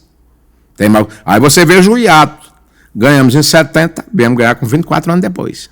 94. Aí Foi um interstício menor, porque aí nós ganhamos em 2002, 8 anos. Mas já estamos com 20 anos sem ganhar a Copa do Mundo. Caramba. Depois de 2002, já tivemos mais 4, né? E se não ganhar esse ano, aí nós vamos ter pela primeira vez o mesmo intervalo que nós tivemos praticamente de 70 a 94, 24, porque agora vai ter em 2026, aí nós vamos passar agora praticamente para 24 anos novamente, se não conquistar esse ano. Elias, na história das Copas, houve algum momento que a Copa foi disputada como agora, no mês de novembro, e não no meio do ano? Não. Esse é a primeira Atípico. vez. Primeira vez a Copa sempre foi disputada no meio do ano, né? Junho, julho, por ali, às vezes final de maio, mas sempre foi disputada no meio do ano, por conta até das questões de calendário da Europa, dos clubes da América do Sul, porque sempre houve essa questão de Libertadores com Liga dos Campeões para fazer essa junção, quem é que vai disputar o título mundial de clubes. Então sempre foi vendo esse calendário, obedecendo esse calendário. Pelas questões climáticas do Catar, né? Esse ano é a primeira Copa que nós vamos ter, nunca houve, no final de ano, que começa dia 20 e, salvo engano, termina 18 de dezembro. E essa Copa é a última que nós vamos ter com 32 clubes. A Copa de 2026, ela vai ter 48 seleções. Caramba. Vai aumentar 16. E a tendência, já tivemos em 2002 uma Copa do Mundo descentralizada, quando o Brasil foi campeão, foi Coreia e Japão, né? São países continente asiático que são juntinhos, mas a tendência é que a partir de 2026, com 48 seleções, a Copa seja desmembrada em mais países, não concentrada apenas em um, como vai ser esse ano. E essa é a primeira vez, né, que a Copa vai ser disputada e também é a primeira vez que vai ser disputada lá no Oriente Médio. Bom, Elias, voltando um pouquinho às críticas aqui à convocação, e como a gente estava falando no início, tem nomes que eu particularmente não tinha nem visto. Esse é um deles, Martinelli. Gabriel Martinelli, que é um Gabriel atacante. Eu nunca tinha ouvido falar. Tem outros nomes aqui que eu até estou vendo aqui e tenho ouvido e visto muitas críticas a essas contratações. Tem muitos nomes também muito bons. Acho que uma promessa é esse Vinícius Júnior, né, que está jogando muito. Grande promessa. Na minha concepção, é para ser um titular. E aí, com relação a ele, a Vinícius Júnior, Neymar, esse ataque, o que é que você acha hoje do ataque da seleção brasileira, dessa convocação aí? Olha, junto com o Gabriel Jesus também, né? Gabriel Jesus, acho que não tem, na minha concepção, fez uma Copa apagada em 2018, pífia, apesar de ser um grande jogador, surgiu como grande revelação no Palmeiras e teve uma evolução repentina, né? E muito rápido ele cresceu no futebol. É um grande jogador, muita qualidade técnica, muita habilidade, mas ficou devendo na Copa de 2018. Tanto ele como o Roberto Firmino, que não foi convocado agora. Eu, na minha concepção, e respeito quem pensa diferente, eu acho que quem merece uma chance de titular no Brasil é o Pedro, atacante do Flamengo. Porque hoje a seleção precisa de um homem fixo, um centroavante de área. Ele sabe fazer isso. Ele está vivendo um momento bom. Ele vive um grande momento, ele é grande finalizador, é bom cabeceador, é bom no jogo rasteiro, é bom no jogo aéreo, tem presença de área, protege bem e tem uma certa qualidade técnica. Aquele 9. Ele não é um cabeça de bagre, ele é um 9-9. Ele conhece ali de jogar na área. Agora, não acredito que ele vai colocar. Ele tem usado mais nessa condição aí o Richarlison, né? Ele joga ali com o Rafinha, do Barcelona, o Richarlison, o Neymar, jogando ali pelo lado esquerdo. Mas na minha concepção, Elias Maria no pensamento dele, eu jogava hoje com o Vini Júnior, o Vinícius Júnior, eu jogava com o Vinícius Pedro e o Neymar. Eu jogava com esses três. Com esses três no ataque. Gabriel Jesus, eu tirei aí como então ele seria uma opção. Dissonante em relação à escalação do Tite. Eu não sei, né, Celso? Porque ele jogou muito aí a questão das eliminatórias, mais ou menos com essa base e os últimos amistosos. Não sei se ele vai tirar o Rafinha do time. Eu, particularmente, tirava. É um grande jogador, vem vendo uma boa fase no Barcelona, mas eu vejo o Vini com muito mais possibilidade. Vem fazendo jogos extraordinários para o Real Madrid. É um torcedor que caiu nas graças do torcedor madrilenho, que é o maior time do mundo, pelo menos em termos de conquista da Liga dos Campeões, que eu considero o maior campeonato mundial de clubes. Ele é muito aplicado. E você, quando você divide dentro do Real Madrid hoje a simpatia com um jogador do quilate de Benzema, tá dizendo quem é. Porque o Barcelona hoje é um time de decadência no futebol europeu, tanto que está na Copa UEFA, caiu muito. Não é mais nem aquele Barcelona, nem a sombra do que foi. Questões também financeiras, né, dessa questão de surrupiarem os clubes. Isso também não está sendo um privilégio apenas aqui no Brasil. Então o Vinícius Júnior vive um grande momento. Né? É jovem. O que é que tem? Não tem essa questão. Quando sabe, dá oportunidade. E hoje não tem mais essa. Jogam com campos lotados, esses campos. Então, na minha concepção, eu teria esses 3 atacantes. Eu jogaria com esses 3 atacantes. E o Gabriel Jesus, ele tem muita qualidade, né? Mas não veio de uma boa temporada. Não, vem não. Olha, no Manchester City não foi bem, é tanto que saiu, está no Arsenal. Não está jogando esse futebol todo. Não está jogando esse futebol. E também na Copa de 2018 não esteve bem. Não esteve bem. Nem ele, nem Roberto Firmino. Então, se levou o Pedro, testar, né? Porque não adianta não, esse jogador aqui é titular meu, independentemente de estar bem tecnicamente, ele está bem fisicamente, ele me atende taticamente, mas o que importa, meu amigo, a individualidade no futebol é que faz a diferença. Quando você tem jogador que quebra linhas, principalmente no futebol de hoje, que tem essas 2 linhas, todo jogo você pode ver, tem 2 linhas, ou com 4 ou com 5, toda partida de futebol tem isso. E jogador que quebra linhas, você tem que ter. Você tem um Vinícius Júnior pelo lado direito, um Neymar pelo lado esquerdo, ou vice-versa. São jogadores que têm individualidade. É onde você quebra as linhas, é onde você quebra o sistema tático.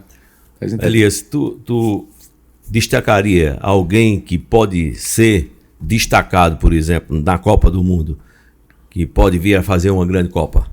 Quem? Olha, Celso, nós temos aí nomes já consagrados, né? E que tem aí uma relação de uns 10 craques para... A imprensa mundial coloca esses 10 craques que... A expectativa, quer queira, quer não, do torcedor brasileiro é que o Neymar faça a diferença nessa Copa. Porque o Neymar vem fazendo uma boa Copa em 2014, mas quando houve aquela contusão no jogo contra a Colômbia, que ele teve que sair, né, aquela questão que teve... Aí ele, 2018, ele estava bem na Copa, mais uma seleção com altos e baixos. Aí nós temos hoje o Neymar... o próprio Cristiano Ronaldo, o Messi, Benzema, tem o Lewandowski, mas joga numa seleção de menor potencial, que é, no caso, a seleção da Polônia, o Mbappé, né? O Mbappé, que é um jogador... O Messi, ele não tem sido aquele jogador de clube na seleção argentina. É verdade. É tanto que o Messi ganhou o primeiro título dele agora, né? Com essa Copa América que venceu o Brasil no Maracanã. É o título do Messi. Aí fazia 16, 18 anos que a Argentina tinha conquistado um título. É o único título de Messi, né? E na seleção, Messi nunca jogou o futebol que joga nos clubes. Principalmente no Barcelona, né? Agora está no PSG. Começou não tão bem, mas está começando a viver um grande momento. Está um bom momento, Messi. Pode ser um diferencial que a Argentina está formando uma grande equipe. É uma das cotadas para o título. E Messi, tal qual o Neymar, pode ser a Copa que ele venha a fazer a diferença. Pode ser a Copa, porque a última Seria Copa, a última dele, né? A última de Cristiano Ronaldo, não é? A última de Cristiano Ronaldo. Então tem esses jogadores aí. Quer dizer, né? Se o treinador for Tite, pode ser que ele jogue novamente, que o Daniel não vai com 39. Brandão, se Tite for para a Argentina, ele vai nem que seja como conselheiro, né? Porque essa história disso, não, porque é bom de grupo, não sei o quê, não tem nada a ver uma coisa com a outra. Ele está convocando. Bom de grupo leva. Convocando sambista. Bom de grupo leva os psicólogos que a seleção tem. Leva os psicólogos, Tite, leva os psicólogos. Então, veja bem o seguinte, Brandão, essa questão, nós sabemos que hoje perpassa a convocação da seleção brasileira. Ela não é feita pela CBF, treinador. CBF recebe, ó, fulano, ciclano, beltrano. Como ele falou aí, Martinelli. É um jogador jovem, podia ir para outra Copa. A gente podia ter aí um Dudu do Palmeiras, podia ter até o próprio Gabigol. Tá entendendo? Mas aí são esses questionamentos e a gente fica, às vezes, porque cada treinador, cada cabeça é um mundo e cada treinador pensa diferente. Aí você diz, o Tite tem um currículo maior do que o do Zagallo. Agora Zagallo, o currículo do Zagallo. Foi bicampeão mundial como jogador, tricampeão como treinador em 70 e tetracampeão como auxiliar técnico em 94. Qual é o currículo de Tite? Se Elias fosse escalar a seleção brasileira hoje, qual seria essa escalação? Olha, a seleção brasileira hoje, Celso, com o que ele levou, né, com o que ele tinha aí, que já era a base, não tem muitas mudanças, não. Não tem dor de cabeça? Não, não mudar muito o que ele tem, não, porque é essa base mesmo. O Alisson, lateral direito, ele não vai botar o conselheiro Daniel Alves, eu tenho certeza, que é para rezar no banco e entrar quando o jogo estiver terminando, né? Aí ele deve ir com o Danilo, a zaga que ele vem jogando há muito tempo, que são dois grandes jogadores, o Thiago Silva e o Marquinhos. E o Thiago Silva é outro veterano, né? 36. Thiago e o Marquinhos, acho que ali pela ala esquerda tem o Alexander. Eu estava torcendo muito por o Arana, do Atlético Mineiro, que podia ser mais um que joga aqui nos clubes do Brasil, mas teve essa contusão no final. Ali ele vai ter o Casemiro, que é titular absoluto dele, o Fred também deve ser outro cabeça de área, o Paquetá. E o ataque, é aquilo que eu disse a você, o meu ataque era esse, era Vinícius Júnior, o Pedro e o Neymar. Você criticou muito essa entrada no lugar de Coutinho de Everton Ribeiro, né? Everton Ribeiro, mas o Coutinho, o Coutinho foi um desastre na Copa também em 2018 e veio muito mal, né? Quais são os clubes que o Coutinho defendeu hoje na Europa? Ele foi caindo, né? Chegou lá, teve um bom momento, é um bom jogador, também disciplinado, é um atleta, mas o nível, a qualidade técnica do Coutinho há muito tempo, mesmo que não tivesse sofrido essa contusão agora, eu acredito que o Tite até convocava, né? Pela obrigação de convocar, por as maracutaias que existem lá dentro, que nós não sabemos, assim, a fundo. Mas pela qualidade técnica, não dá mais o Coutinho. Não dá, não. Vamos embora, mano? Vamos. Agora, isso já vem de muito tempo, né, Elias? Porque, assim, tem um cara que eu sempre admirei e acho que nunca foi convocado para a seleção, foi Alex do Palmeiras. Alex foi um atleta extraordinário, jogou muito no Palmeiras e nunca foi convocado. Toda vida nós tivemos essas situações. Aí os técnicos alegam muito que é jogador indisciplinado, que não se ajusta. Mas você, para levar seu jogador disciplinado e ouvir o que o técnico quer dizer e baixar a cabeça, leva os escoteiros. Tá entendendo? O Guinho, o Zezinho, o Luizinho, que... Aí veja bem o seguinte, isso aconteceu com o pernambuquinho Almir Albuquerque, né, que questionava. Foi. O próprio Gabigol agora, que o Tito não se dá bem com ele, tá falando, tá entendendo? Aí esteve com o Djalminha, teve com o Alex, com o Romário e com outros jogadores, né? Isso sempre aconteceu, não é de hoje, porque tem treinador que quer... Reinaldo do Atlético Mineiro, né? Porque tem treinador que quer que o jogador... escute e não questiona nada. Feito uma certa democracia que nós estamos vendo por aí. Tá na hora? Quer fazer uma pergunta? Qual a diferença a gente viveu outro tempo, né? O tempo que a seleção brasileira foi campeã, né? Das Copas, né? Era um tempo, hoje é outro tempo. Qual a diferença da seleção do passado, uma das Copas, para essa atual ou dessas últimas atuais, assim? Vamos colocar a Copa de 70, né? Excelente pergunta, Alisson. Eu vou até voltar um pouco mais. Vamos lá para 58, que foi o primeiro título. 58. Hoje, como o futebol está nesse processo mercantilista, o futebol hoje é mercado, é comércio, é aquela questão que eu falei antes, a identificação do torcedor com a seleção. Na época, 58, 62 e até 70, não se ganhava a soma astronômica que esse pessoal recebe hoje. Essa é a primeira diferença e talvez a principal. Você veja que teve Copa aí que nós sabemos que eles escondem, que quando os jogadores se encontram, né, eles se encontraram em Turim, estão lá no centro de concentração da Juventus, a velha senhora. Eles estão lá, vão treinar até sábado para ir para o Catar. Diz que quando eles se encontram, no jantar ou no almoço, o primeiro papo com a presidência e os diretores da CBF, se a gente ganhar a Copa, qual vai ser o prêmio? Caramba. Em 1970, Alisson, sabe qual foi o prêmio dos jogadores da seleção brasileira? Um Fusca. Um Fusca para cada um. Quem deu foi Paulo Maluf, e até hoje Paulo Maluf, coitado, foi condenado por isso. Então, o dinheiro está acima de tudo. E outra coisa, nessa época que nós tínhamos aí, Brandão, sempre acompanhou também, nós tínhamos uma equipe de futebol, por exemplo, aqui no nosso estado, Sport Náutico Santa Cruz, e no país todo. Um time de futebol, ele tinha uma equipe por 3, 4, 5 anos. Então você decorava os jogadores daquela equipe. Quando entrava em campo, você já sabia quem era. E ainda tinha uma escolinha. Ainda tem escola. Pelé passou. Que era quem fazia esse jogador. Exato. Pelé passou 20 anos no Santos. Você que passou mais de 10 no Flamengo. Certo? Então tinha a escolinha e a gente já sabia. Hoje, quando o jogador completa 14 anos, eles já têm um contrato aí de 1 milhão por mês, já estão levando, não. Desde quando completar 18, já está tudo pronto, vai embora. Aí perde a identificação, vai para a seleção só pensando em dinheiro. O mercenarismo, quer queira, quer não, prevalece, joga por dinheiro. E naquela época não. Só para vocês terem uma ideia, o maior jogador de todos os tempos, na minha concepção, respeito os que pensam diferente, mas os números não mentem estatisticamente, Edson Arantes do Nascimento Pelé. Pelé veio ganhar dinheiro no futebol, quando saiu do Brasil, que teve que sair, obrigado a sair do Brasil em 75, parou em 74, fizeram o convite para ele para os Estados Unidos, para adquirir uma condição melhor na vida dele. Porque no Santos ele não ganhou dinheiro. Não tinha contrato. Então, essa é que é a grande diferença. Aí vem outra coisa. Não, mas já ganhavam, mas era pouco. Os jogadores, eles tinham orgulho de defender a seleção brasileira. Vestiu uma camisa. Eles tinham orgulho de vestir a camisa do Discreto Canarinho. Eles choravam quando a seleção perdia. Eu me afastei muito de seleção depois que eu vim em 2006. Depois da gente perder, como eu conversava com o Guilherme, num gol de Thierry Henry, numa falha de Roberto Carlos. À noite ele estava numa batucada, bebendo, numa balada, e a gente está aqui chorando. É verdade. E a gente está aqui chorando. Você tira por isso. O futebol já foi. Eu questiono muito isso. Não, o futebol é do povo. Não, já foi. Já foi. Alguém sabe qual era o preço dos ingressos da Copa de 2014 aqui no Brasil?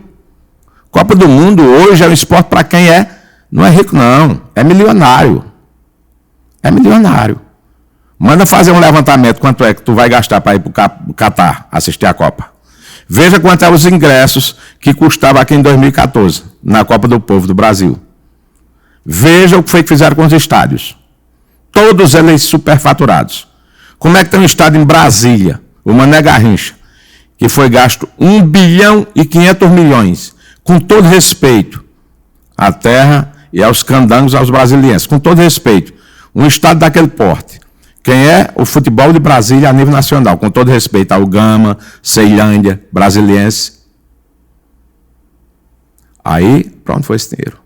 Os jogadores, até 82, 86, o dinheiro era muito pouco. Por isso que a seleção era de jogadores que atuavam no Brasil, tinha essa identificação.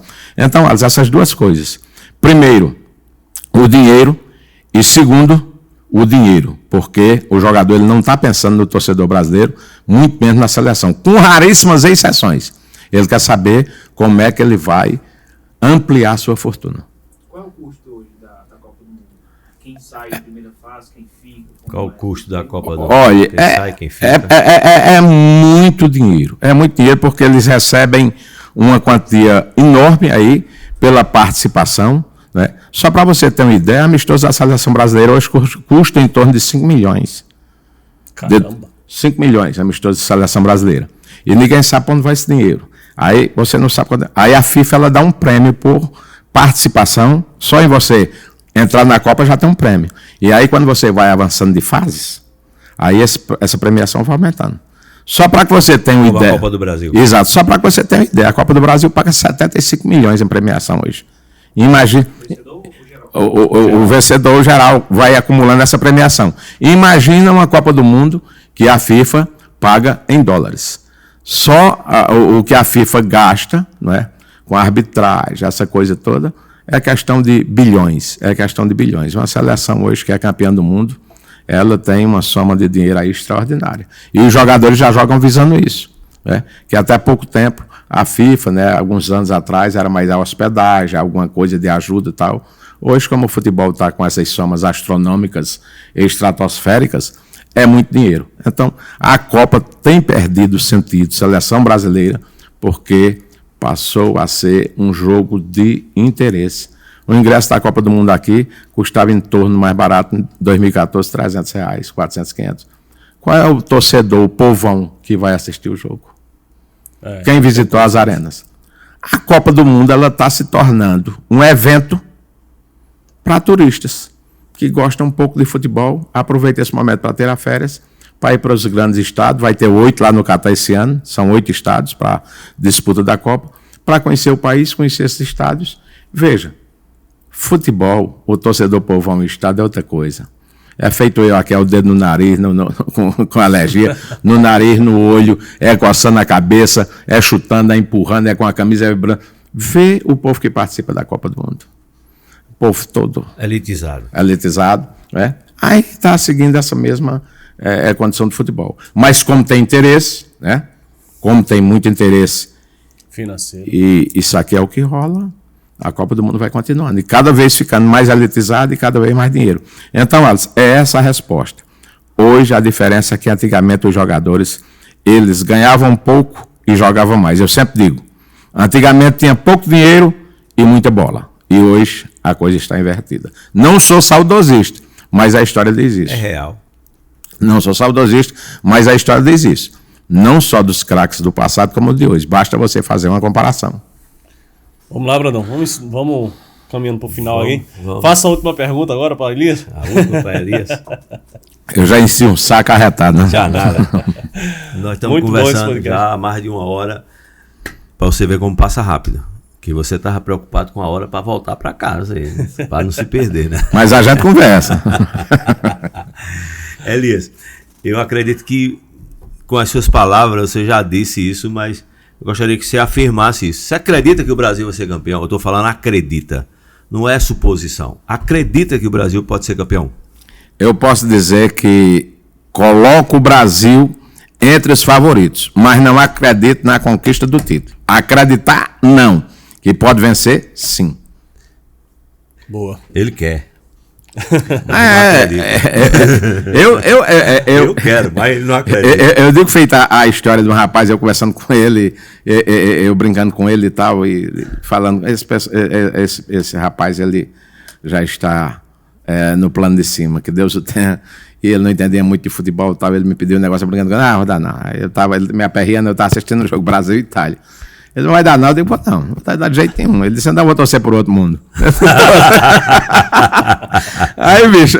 Tá torcendo já tá torcendo por outro mundo. Aí é torcer por outro mundo, eu vou torcer por o Brasil, né? Entre outro mundo e Brasil, a gente termina torcendo por o Brasil, mas é porque essa pergunta do Brandão, toda Copa, né? Quando a gente tá mais naquela de torcedor de paixão do que razão, a gente já entra, né? Torcer, vai ganhar. E a decepção é grande. É melhor a gente ter um pezinho atrás, né? E essas decepções sempre... Ora, você torcer, rapaz, terminar o jogo, tá chorando. Aí à noite tu vê a moçada numa batucada lá, numa balada, bebendo... Aí tem a paciência. E todo mundo mesmo. sofrendo. Aí tem a paciência, tem a paciência. Será que a logística não poderia se inverter, não? Porque quando você está muito empolgado, muito entusiasmado, e chega como favorito, você se frustra mais, e agora tá todo mundo assim meio que pode ser que não vá agora, não, de repente. Porque você vai com muita expectativa que vai, e aí dá errado, aí você dá aquela... Eu acho que essa expectativa é mais dos mais novos, né? Oi? Acho que é mais para os mais novos que estão chegando agora, mas para quem já viveu algumas experiências assim, eu vivi também, do 7-1, que foi decepcionante.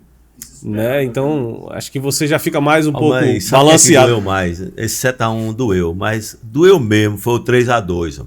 Da Espanha. Não. Teve Da Itália, na Copa da Espanha. Da Espanha. 82. Mas teve também Doeu muito mais. Eu ainda lembro que minha mãe chorou demais na Copa de 90. Acho que o Brasil foi eliminado pela Argentina, né? 90, exatamente. Gol de Canidia. Pronto. Gol de Canidia. Minha mãe chorava. Ela chorava. Maradona deixou 3 deitados. E a dor maior foi porque perdeu para a Argentina. Perdeu para a Argentina. 1-0 gol de Canidia. E o Brasil jogando bem melhor. Olha, eu espero, sabe o quê? Que o espírito dos que estão aqui contamine os jogadores da seleção brasileira que vão para o Catar. E também o espírito daqueles que já partiram, né? Para a eternidade. Quem sabe que a gente tem aí, de 58, Gilmar, Djalma Santos, Bellini, Orlando, Newton Santos, Zito e Didi, Garrincha, Vavá, Pelé e Zagallo. Ou 62, com Gilmar, Desorde, Mauro, Zosmo e Newton Santos, Zita e Didi, Garrincha, Vavá, Pelé, Amarildo e Zagallo. De 70, que foi a das maiores, Félix, Carlos Alberto, Brito e os Piazza e Everaldo, Clodoaldo e Gesso, Jairzinho, Tostão, Pelé e Rivelino. Até mesmo na de 94, da fatídica Copa que nós ganhamos nos pênaltis, né, que tínhamos Tafarel, Jorginho, o pernambucano de Santa Cruz, Ricardo Rocha de Celso, que depois saiu com a Aldair, Márcio Santos, Leonardo, depois veio Branco, né, Dunga, Cafu. Dunga, Mauro Silva, Mazinho, né, Zinho, Bebeto e Romário, que a gente tem essa aí, quem sabe, de 94. A de 2002 com o Marcos, Cafu, Lúcio, Edmilson, Roque Júnior, Roberto Carlos, Gilberto Silva, Kleberson, Ronaldo Gaúcho, o Juninho Paulista, o Ronaldo Fenômeno, o Rivaldo, quem sabe esse pessoal aí, o Ricardinho, essa turma toda aí que conseguiram conquistar a Copa do Mundo. O que a gente deseja é que o espírito deles estejam todos voltados para esses que vão disputar essa de 2022, porque já faz tempo, já estamos aí com 16, são 4 Copas que o Brasil não conquista. E acho que, por o que a gente observa das seleções que são favoritas, o Brasil, eu acho que está um pouco à frente demais, porque tem qualidade técnica individual, tem jogadores talentosos que desequilibram. Resta saber se o mestre Tite, em sua última oportunidade, vai fazer com que eles possam render o que sabem, ou vai ser conselheiro esperando animação de grupo com Daniel Alves. Terminou bem, né? Muito obrigado pela sua participação, queremos agradecer aqui. E aí fica a nossa esperança, né, para a seleção para essa Copa do Mundo 2022 lá no Catar. Brandão disse que talvez vá de moto, mas não vai dar não, porque não dá para atravessar. Mas fica a nossa esperança e quero convidar você para o próximo episódio também, que estaremos falando da Copa do Mundo, né? Histórias da Copa e comentando sobre a atual seleção e se realmente a gente será campeão, não vai? A esperança fica, mas e a torcida também, né? Deixe seu comentário aí e vamos em frente. Elias, muito obrigado pela participação. Agradeço a vocês, ao Brandão, ao Guilherme, a Alice, agradeço a todos vocês, as pessoas que estiveram aí nos acompanhando, né? E a gente também pede desculpa porque eu estou aqui expressando um pensamento meu, uma opinião minha pelo que acompanho do futebol como torcedor ao longo também, do tempo e como torcedor. E é lógico que como torcedor nós também temos as nossas paixões, né? Mas eu procuro sempre ser racional, principalmente porque eu acho que o nosso maior compromisso como um radialista, comentarista esportivo ou qualquer área que você analisa, que você comenta, seja no rádio, na televisão, você tem que ter um compromisso. O maior compromisso que você tem que ter é com a verdade, com seus ouvintes, com os telespectadores, porque você tem que passar a verdade. Mesmo que ela seja questionada, você mantém sua opinião, porque é a verdade que você defende. Nunca com mentira, com fantasias ou com narrativas. O que eu digo é o que eu acompanhei na história, o que eu vi e acompanhei ao longo do tempo. Respeito àqueles que pensam diferente, que têm opiniões divergentes, porque a questão democrática é essa. Mas, acima de tudo, nós temos que levar a verdade, embora que alguns não gostem, porque, como eu disse anteriormente, o torcedor ele é mais passional do que racional. É isso. Obrigado a vocês e às ordens. Valeu, meu bem. Valeu. Até lá. Valeu, gente.